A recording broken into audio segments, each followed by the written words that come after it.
What's going on, beautiful people? I felt like I had to come this morning to do a spin-off of my other video about the Baltimore situation because I feel like I offended a couple of people. Now, I'm not coming to make this video to apologize to anyone for anything that I said because I meant every single thing that I said. What I'm coming to talk about again is what I meant in the things that I said, okay?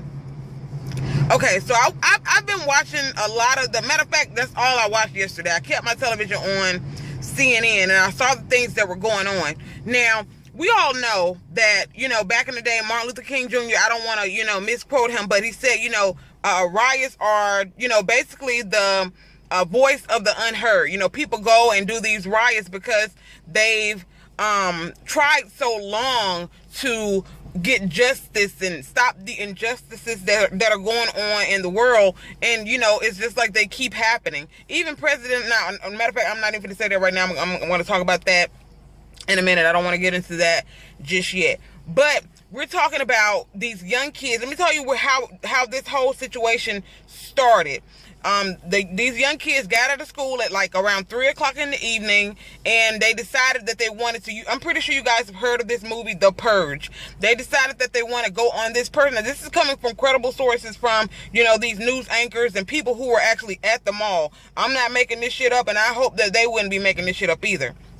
That the kids were like, okay, this is the perfect time for us to go and do this, shit, stealing, basically. They're children. A lot of people are saying this is the voice of the unheard. These are children, and 9 times out of 9, these children are not doing these things for the sake of for the sake of Freddie Gray. They're not doing this because they want to get justice for Freddie Gray. These are opportunist people, as I said, who are looking for opportunities to steal shit. You get people who wait for shit like this to happen so they can go in places and steal. You had, as a matter of fact, there was this, I think he was a Hispanic man. No, he was I want to say he was Arabic. I don't want to mischaracterize his nationality, but I think he was Arabic. He owned a gas station in the area, and he said he has the cameras in the store, of course. He owns like a little corner gas store, gas station, 7-Eleven, and he has the cameras set up in the store, of course, but he can also watch them at home. A lot of people have that where you can watch, your home or your store, whatever, on your laptop, computer, on your television or whatever. And he said he actually saw the people breaking in the store. He said they were children. He said some of the people that came in there were like 8 and 9 years old stealing stuff. He said he even saw a father come in there with 2 children. Looked like they were probably about 2 and 4. So he said once he saw them stealing on, his television, he called the cops. Okay, and of course the cops didn't come. Now I know a lot of people are going to be like, people don't need to be Captain Save-A-Ho, but if I've invested my entire life savings into something that's going to benefit me and my family, if I've gone and opened up a store or something like that to benefit me and my family, I'm not going to sit back and just let somebody break into my shit. If I feel like I can go over there because the police aren't doing anything, if I feel like I can go over there and I can try to at least reason with these motherfucking fools, if I feel like I can go over there and do that, I am. The man said when he got over to his store after he called the cops and nobody went, he said he went over there and them niggas were still in his motherfucking store. And not only were they still in his store, he said him and his brother went because I guess, of course, he didn't want to go by himself.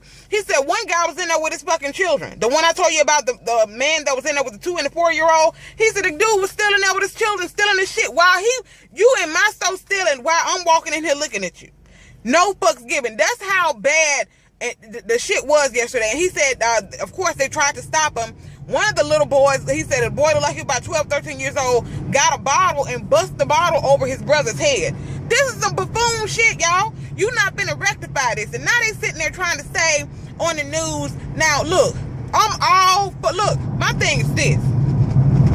I totally get, people being frustrated. But let me answer you this. A lot of people are saying, that ain't our fucking community. We don't own them stores. Nigga, you live there. What the fuck? Most of you goddamn mamas ain't got no goddamn money to up and just move out of the fucking neighborhood and move to the suburbs or move to another area. People ain't got money to do that shit. So that is your fucking community. If you burning down a fucking CVS in your neighborhood, nigga, that's your community. Are you stupid? Are you dumb? okay? And then these older people were on the they did interviews with the older people, and the older people were sitting there crying and stuff because they were saying, you know, they done burnt down all the shit in our neighborhoods. We don't have transportation to get 30, 45 minutes up the road to go and get our medicine. We don't have transportation to go up there and get groceries. So what the fuck you gonna do? Most of these people, they feel like a motherfucker, y'all ignorant as fuck. I'm not finna rebuild over this motherfucker. Yes, you got a couple of people that will rebuild, but you got a lot of people who lost $200,000 and $300,000 and $400,000 worth of stuff. They broke into this privately owned gas station. I mean, this privately owned pharmacy. That guy said, of course, he called the cops. He said the cops never came. And of course, they interviewed the mayor and the police chief and all this stuff, and they were asking them, why weren't you responding to these 911 phone calls that's telling you people were breaking into people's businesses? The mayor and the police chief said, look, we had crime going on all over the city. So we had police officers dispersed in different areas. Now, no, what you should, I really think this situation was handled very poorly by the mayor and by the police chief. And let me explain why. I'm not saying that the mayor did wrong in calling for, you know, in holding off on her efforts to call the National Guard in. That's not what I'm saying. But when she heard about the shit that was going on, about the rumors, I would have I probably wouldn't have put them on the ground, but I would have dispatched them just in case. I feel like it was of course when we on the outside looking in, we can't necessarily say she did get on the news and say that she was operating in real time, which means she was waiting for shit to happen. But in situations like this, you can't wait for shit to happen. I understand that we on the outside looking in, we are like, okay, yeah, burn that shit down. But these people ain't next door to your shit. I know I wouldn't want nobody to come in and burn down the stores that are next door to my house. I don't have time or energy to be driving 45 minutes to try to get to another fucking gas station, okay? I don't have that kind of time. I don't have that kind of money. You better burn more gas getting over there to get gas than you would right there in your own fucking neighborhood, okay? That is what pisses me off. And like I said, a lot of people were saying all of these were children. Yes, a lot of them were children. And I said the same thing yesterday until I looked at the situation again. A lot of them motherfuckers was grown people too. People was running in and out of the stores with toilet paper, diapers. This one girl ran out there with fucking diapers, and this other chick, stupid. Let me tell you how ignorant half of these motherfuckers is, and you know they not out there for no fucking cause, okay? I'm not talking about, I want to make it perfectly clear. I don't want nobody coming on here saying that I don't want anybody protesting the situation. Yes, these motherfucking killer ass cops, they need to be goddamn behind bars. It needs to be some type of law put into place when you kill an innocent individual, that you carry your black ass or your white ass to fucking jail. I don't care if you black or white, and you kill somebody who's innocent.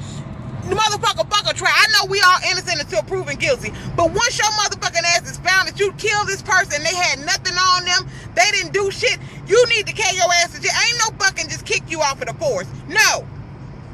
Carry your motherfucking ass to jail just like everybody else. And everybody out there talking about black on black crime. Let me tell you the difference between black on black crime and these cops killing people. Okay? When Pookie kill a nigga, guess where Pookie going? Pookie carrying his motherfucking ass down to the county. And then Pookie gonna go to trial and Pookie carrying his black ass to prison. That's what's happening when goddamn Pookie kills some fucking body. So don't sit there and come up with that black on black crime. These are two totally different motherfucking things. I understand people are saying people ain't outraged. Let me tell you where the outrage is coming from, okay? Let me explain where the outrage is coming from for those of you who saying, what about the black on black crime? When a nigga kill a nigga going to jail, okay? That's the difference. But when you got one of these motherfucking killer ass cops who trigger happy, or one of these killer ass cops who's so fucking cowardly to the point where if I move my motherfucking shoulder like this, he gonna shoot me because he think I got some shit on me. We need to understand. My thing is this: you joining the motherfucking police force, nigga, I'm gonna need you to get a backbone. I'm not saying sitting there put yourself in a situation the way you think and you know it's dangerous to just not defend yourself. That's not what I'm fucking saying. I want to make that perfectly clear. But you got a lot of these damn cops out here who so quick to grab their fucking gun. Nah, nigga, you need to use some of your fucking training and subdue some of these people who you know ain't got shit on them. That's just like a couple of these people who have gotten killed by cops for having a fucking knife. No reason. You should kill somebody who got a fucking knife. Yes, shoot their ass in the leg, shoot them with a taser, whatever, okay? But there's no reason for you to shoot somebody in the fucking head, in the stomach, or whatever, that got a fucking knife. A knife and a gun, nigga, that's two totally different. There ain't no way in the fuck a knife and the outweigh a gun if you shooting this nigga in his leg, okay? Why you gotta shoot to kill is my thing. So let me make it perfectly clear that I'm not condoning shit that these motherfucking kill ass cops doing. I think all them niggas need to go down, okay? All them motherfuckers need to go down. So let me make that perfectly clear. I'm not condoning shit the cops doing. But what I will say is burning down shit in your community ain't doing nothing. You got a lot of people that are out there like, nigga, stop burning down the shit in your own community. What I want y'all to do, go burn down the police station, go burn down City Hall. Hell, what the fuck that gonna do? That's even stupider. Now you're showing up in to get your nigga ass killed. And you got a lot of people out there like, if you ain't willing to die for the cause, nigga, that's a stupid... Let me try to calm down. Because the shit is... I've been watching this shit all day yesterday and all day today. I called my mom on the phone. I was like, Mama, turn it. She's like, I can't even watch it. I can't even watch it. Because the shit is just that heart-wrenching. She can't... I mean, the shit is horrible. I'm talking about horrible. And then the mom, let me give a shout out to that mother, okay, who is out there that they keep rolling the fucking clip of her beating the shit out of her motherfucking son, and she should have tore his fucking head off, okay? Because this young nigga, she out there, he's supposed to been came home from school. She go down there looking for his ass because she know he just got to be down there acting a fucking donkey, okay, following one of his homeboys. So she go down there, finding that she said she was walking. She was like, that looked like my son. So she grabbed him and she started whamming on his ass. Now, you got a lot of them that were praising the fuck out of her. And when I tell you, clap, clap, clap for mama, okay? Because she loved her fucking son. She said she don't want him to be another Freddie Gray. She don't want him to be another fucking Freddie Gray. And I don't blame her for what the fuck she did. So, of course, you got the motherfucking white folks now and the black folks that's out there like, yeah, mama. But, you know, a week ago, they were saying people who knocked their fucking kids upside their head was abusing them. No, bitch, we love our kids when we whoop their ass, okay? We love them when we whoop their ass. If you send them out here, you let your damn kid do everything under the sun, and you don't fucking even try to discipline them, then motherfucker, I'm questioning your love for your children. But when you whipping their ass, wham-bamming on their ass to let them know that you love them, that's when you know you love your fucking children. I'm not saying just because you whoop them, you love them. But goddamn it, what she did right there, that was love. And you got, what the fuck that bitch name, Erin Bennett? Whatever her name is on CNN last night. That bitch, I can't stand her motherfucking ass. If y'all don't know who Erin Bennett is, the bitch on Twitter, I can't stand her. I sent her a motherfucking message. I was like, bitch, she kept saying the word thugs, because when people are angry, they say things that they don't necessarily mean. And let me explain to you what I mean by that. The mayor of Baltimore and President Obama used the word thugs in the heat of their conversation, okay? They said that thugs and criminals are the ones who are taking advantage of this situation. And of course, CNN, they kept playing those clips of them saying thugs and criminals. And then this one black, I cannot think of his name, he got on there, the woman just kept saying, President Obama calls them criminals and thugs. I mean, she just kept saying thugs. And a lot of people are saying, that's a racist word. I'm not even gonna get into how I feel about people calling black folks thugs. People do use it in the context of, it being a bad thing, being a black stereotype. So I'm not about to get into that, but the fact that they kept playing that shit over and over and over again was kind of like, damn. You know what I'm saying? But you also don't get it fucked up. White people riot too, okay? White people go out there and they tear up shit too. Hell, they get pissed off at shit. They go and turn cars over and burn shit up too. I've seen several pictures of that, okay?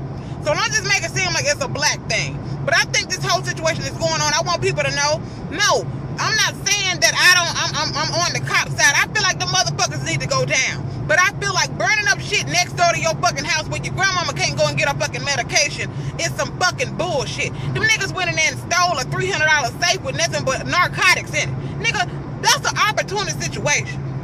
Period.